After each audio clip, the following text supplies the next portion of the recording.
Welcome back to Speak Up With, the podcast where we empower, uplift, and celebrate women who have reclaimed their voices to inspire others. Today, we are thrilled to welcome the incredible Dominique to Speak Up With. Dominique is an energy conductor and spiritual translator with a truly unique gift, the ability to sense gold energy. As a soul map guide, she dedicates her works to helping individuals unlock their innate gifts, leading them toward personal and professional success. Dominique's holistic approach combines deep spiritual insights with practical tools to guide her clients on a transformative journey. She empowers them to embody their higher selves and create lives filled with purpose, alignment, and fulfillment. Get ready for an enlightening conversation with Dominique as she shares her wisdom, insights, and the profound impact of energy alignment on living an authentic and empowered life. So, without further ado, let's welcome Dominique to Speak Up Queen. Thank you for inviting me. Dominique, what was the most challenging limiting belief you had to overcome, and how did breaking free from it help you reclaim your voice? Probably that a limiting belief that I think most women deal with is that we're not worthy, even if we know we are, even if we are receiving, even if we see, the fruits of our work, the I'm not worthy, or other people need it more than me. Maybe I don't deserve this right now. This is I think that's a big one. And it's amazing how breaking free from those limiting beliefs can unlock so much potential. How do you think that shifts have impacted the way you show up in the world today? Well, so when you break from any limiting belief, it's like if doors starts opening. It's like if you see the opportunities with a different perspective. So whether it's that one or any other one, you start seeing things coming to you on a different lens, because abundance of opportunities or abundance of any types of abundance is there, for everybody. So for me, for instance, when I stop believing that I'm not worthy, or if other people need it more than me, then the door starts opening and I start getting invited to places. I start getting invited to groups to speak about what I know, or to help people, or people come and start asking me, how can I be more aligned? How can I be more balanced in my life? Whatever it means for you. So any limiting beliefs, I believe anyways, you don't have to break free from them. You just have to make friends with it and know that it's there, and know when it's creeping back on you, right? So instead of freaking out, you can breathe through it. Then somehow doors starts open, opportunity starts appearing. I love it. Can you share when someone's words or actions made you feel small, and how you found the strength to rise above it? Well, when someone says directly, I think I was small the last time I heard that, like I was a child, but it always came back in other words or in other people's voices. You're never gonna make it. See, I'm unschooled, so I didn't really go to school. I didn't have any diplomas, or even at 15 years old, I was still very much struggling with reading. And I heard so many times, you're never gonna make it. But every time I made it, every single time I made it. I don't know, I just have a lot of faith, and I like to walk in life with faith. But that voice comes back. Every time I start something new, I always hear it. You're not going to make it. And I'm like, yeah, well, we'll see, and then I just walk through it.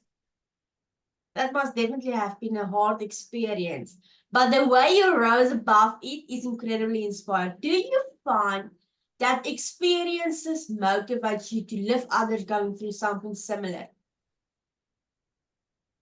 So in my line of work, I help people to be aligned with the whole of who they are, because we don't all have the same limiting beliefs or the same voice, but we all have the same thing, is we can all succeed. Whatever success is for me, whatever success is for you, it's all different. So I feel that when we find our own alignment in the whole of who we are, then we can succeed, or we are actually already succeeding by being who we are. Maybe you want to be wearing, like designer clothes and travel in first class, but maybe you just want to have 15 kids and play in, near the ocean with your kids. Like, we all have so many different ideas of what we want in life.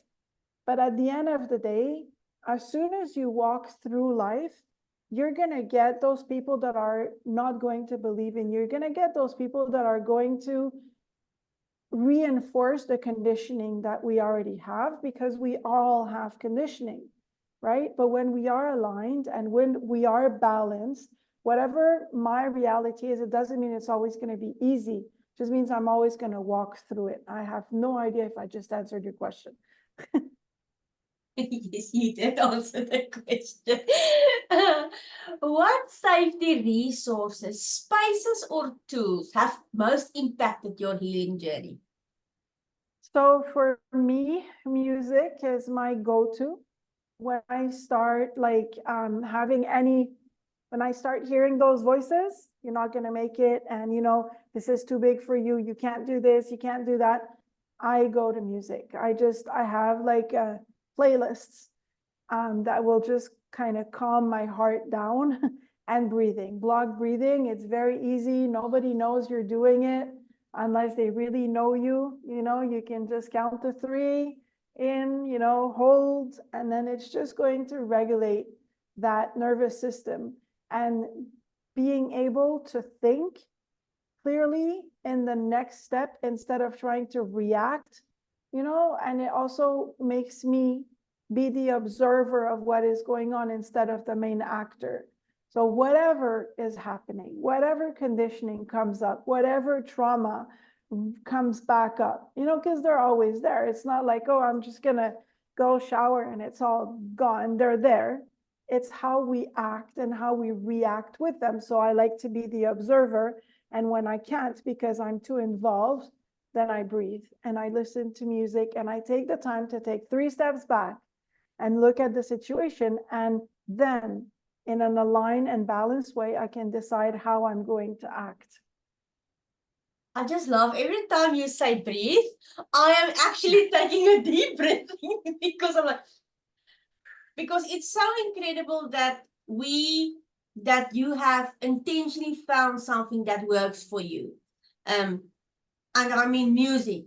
It is just something that lights up. I mean, if my heart is broken or my husband made me mad, I am putting up Backstreet Boys because they know exactly what I'm going through. They know, and music is such an amazing thing because sometimes we listen to sad songs, sometimes we listen to love songs, and sometimes we listen to women that is empowering us, or sometimes we just listen to mindfulness or healing sounds or things like that. So it's definitely an amazing tool to have to help calm your nervous system. And every time you're going to say breathe, I'm going to breathe in and out. I think breathing is underrated. It's like something we do, but we forget that we do it. So stepping into the awareness that breathing is there to help us. It's not just something that we do to live. It actually regulates us. It actually helps us put space into that very clogged area, inside of us, and then we can think more. I love it. What was your first step from feeling silence to finding your voice, and how did that change your life? Oh, well, I got really, really sick, like very, very sick. I didn't think I was going to make it. Actually, I was in the hospital, and a psychiatrist came to my bed and she said, "You're not really sick, but there's something going on." And I just could not explain what had happened. I couldn't explain my story. I couldn't say anything. And she basically said, "You just have to talk. Just talk. Like, put one word after the other. Start with one and then put another one and another one and another one." And she told me, "I'm not going to give you any medicine. You're not on depression. You're not sick. You just need to start talking. And she explained to me how the energy just like stayed inside of me. And I needed to get that energy out, whether for myself or to help other people, to heal the others. And she actually is the first person that saw the healer in me and that believed in me, you know? And yeah, I just thought I was crazy because I couldn't talk and I was walking with so much conditioning, so much trauma, and so much beliefs that I would never say anything. I was brought up to be quiet. And I remember the first job I had, my boss told me to just sit there, be beautiful and quiet. And so that's how I was brought up. So I just got very, very, very sick till I ended up in the hospital thinking I was crazy. And the psychiatrist said, "You're not crazy. Just need to get that energy out." And I started talking and I'm good. I must say, I am so glad that you found someone that saw that inside of you when you didn't see it yourself. And on my healing journey, I didn't know the body keeps the score. I didn't know that all our trauma is getting stuck in our bodies. And that's what, like, speaking up and sharing your story, it really feels like you're shedding something off. You're feeling lighter. And it's like it's keeping you in a dark place, but when you start sharing, the light comes in, and then it's like boom, your light is now shining brightly and you are inspiring others. So, oh, thank you for sharing this. It is just amazing to hear different stories and how each woman once was silenced, but now they are unstoppable. I am so grateful that you're here and sharing your story. It is really amazing. Thank you. What's one powerful lesson you've learned about self-worth, and how do you carry it with you as you continue to grow and inspire others? So that's actually, it's going to be a kind of a follow-up of the story of when I was in the hospital. I started sharing, but I was sharing from the womb. And when you share from the womb, you're not helping. You're not helping yourself. You're not helping others.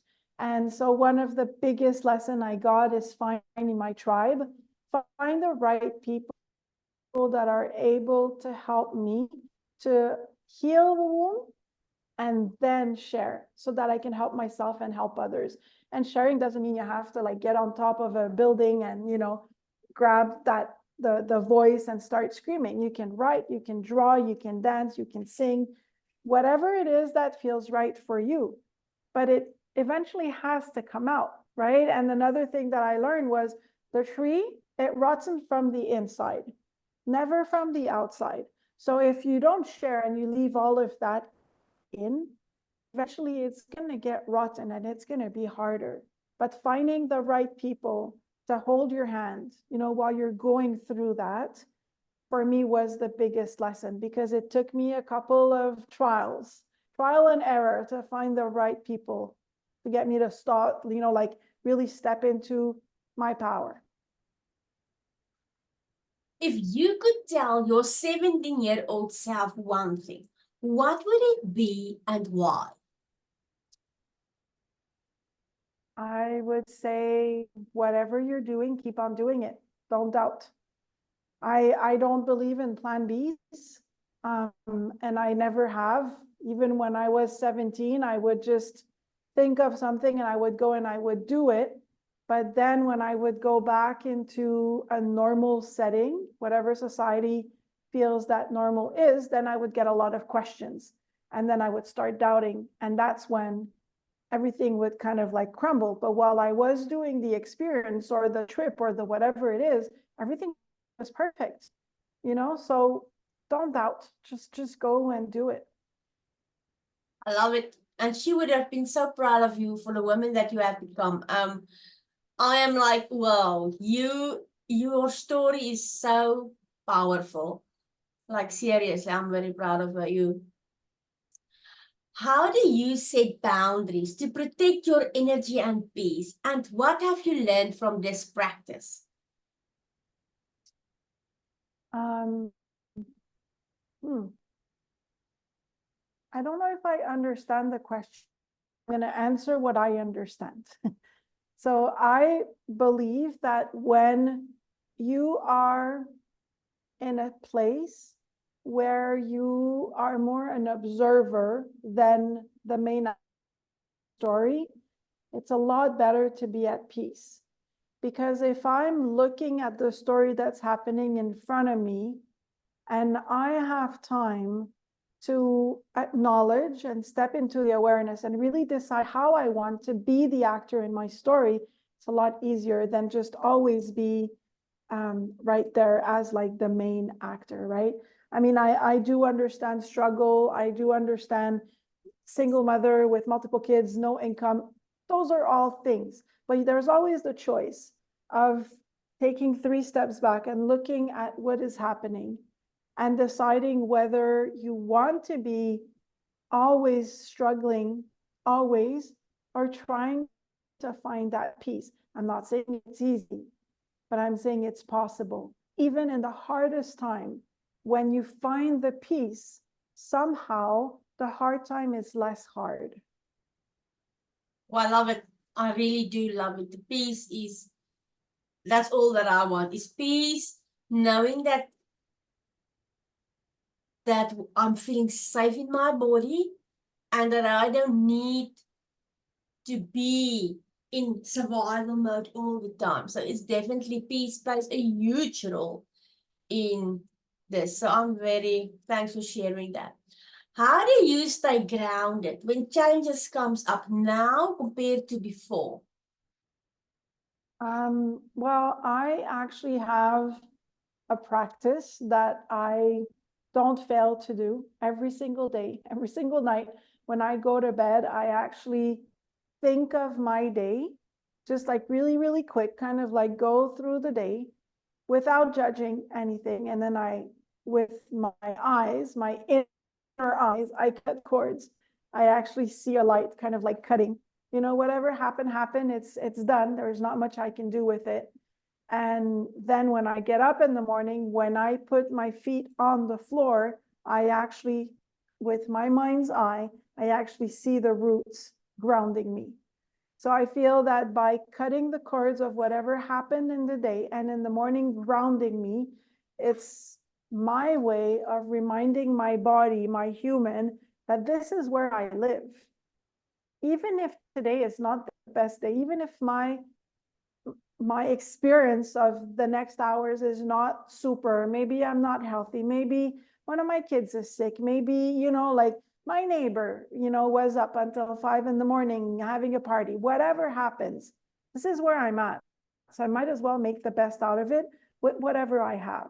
I try to acknowledge moments, and every time I get frustrated with something, I actually feel that root that's like, here, is this worth it? This is where you are. You're not going anywhere. So is this worth it? Most of the time it's not. And then I just try to brush it off as much as I can. It is really, and you shared it so beautifully, because yesterday we can't do anything about what we've done 5 minutes ago even. What we can do is we can learn from the experience and say, okay, I've done this, I've made this decision, it doesn't work, but now I can learn and I can do something better. And we can't live in the future, but we can handle the situation now. Me and you are in this moment now. What happened before, it's gone. What's gonna happen, we don't have control over it, but we do have this decision to now just rise up and make the best decision, or the best, how can I say, get the best out of a bad situation, because there's no bad days. There's only bad moments during your day, perhaps. But it is just amazing how you said grounded and cutting thoughts. I love it. It's just such a great way to think about, because I'm a visual person. So when you're talking, like, I'm like, oh, I know exactly what she's meaning. How do you define thriving today? And what mindset shifts or practices help you embrace that definition? That's a great question. I believe for me, again, this is a very, very personal answer. And I'm going to explain to you why before my answer. When I had my first kid, my baby would never sleep. And then everybody was telling me that everything I was doing was wrong, and that's why she wasn't sleeping. And so I tried everything that I could have, but I didn't have the internet. I didn't have a phone to look on. I didn't have anybody to talk to. So whatever I was learning from my experience. And I learned then that what my intuition is telling me is right. Because every time I would do what they would tell me, I'm going to say fail. It would not work because she was my baby that I had carried for 9 months. And even though she wasn't sleeping, she was still healthy. She was still good. And my intuition was telling me exactly what to do, how to do it, and when to do it. So for me, thriving is being able to step into that intuitive mode and being able to hear, because intuition is very subtle. It's a voice or a feeling that you get, but if you're busy thinking all the time and listening to the outer noise, you're not going to hear it. So for me, thriving is that. It's being able to step back into my own power, be aligned, be balanced, and hear that intuition. Does it mean everything gets easy? No, it doesn't. You know, when like you have babies and they say, well, you need to sleep. Seriously? You know, you'll sleep eventually. You'll get there eventually, but just breathe through it and follow that intuition, because the intuition doesn't leave you astray. It guides you where your soul wants you to be. And so for me, that's thriving. When I am able to be quiet enough to be able to hear that intuition and actually follow the steps towards where my intuition is guiding me. Love it. I really do love it. And you explained it so beautifully. Again, I love how you explain these things, because sometimes our gut, or it's telling you you're in the wrong place, you're not feeling safe. And when you, like you said, when we are living in our heads, we suppress that. Shh, don't talk now, be quiet. I know what I'm a people's pleaser. That's what I'm meant to do. Shh. Even though your body is actually screaming, get out of the situation, get out of this room, get out of this relationship, this friendship. But when we are living in our heads and we are not aligned with our bodies, that's when things happen. So I love the way you explain it. The last question. What made you decide to be featured on Speak Up Queen? And how does it feel knowing that there's a safe space for women to share their stories and inspire others?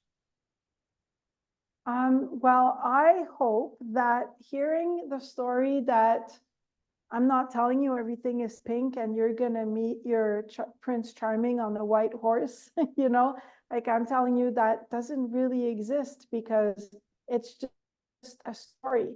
I hope that you make your own story. I hope that whoever is listening today knows that it's not because you're struggling that it's going to be forever. It's not because today is hard that it's going to be forever. And at the end of the day, everything is a choice. Even when we are in the worst nightmares and someone says, well, you have a choice to get out, and you think you can't, there is always a choice to be made, always. And it's a question of sitting down, being quiet, breathing, and trying to see whatever we're living in a different perspective, so that you can be guided towards that choice that's going to make your life better. Well, thank you, Dominique, for sharing your powerful and inspiring story with us today. Your journey reminds us of the strength and courage it takes to heal, grow, and thrive. To everyone listening, remember, your voice and your story have the power to inspire and create change. If today's episode resonated with you, don't forget to subscribe, comment, and share it with someone who needs this message. Until next time, Queens, keep speaking up and embracing your power.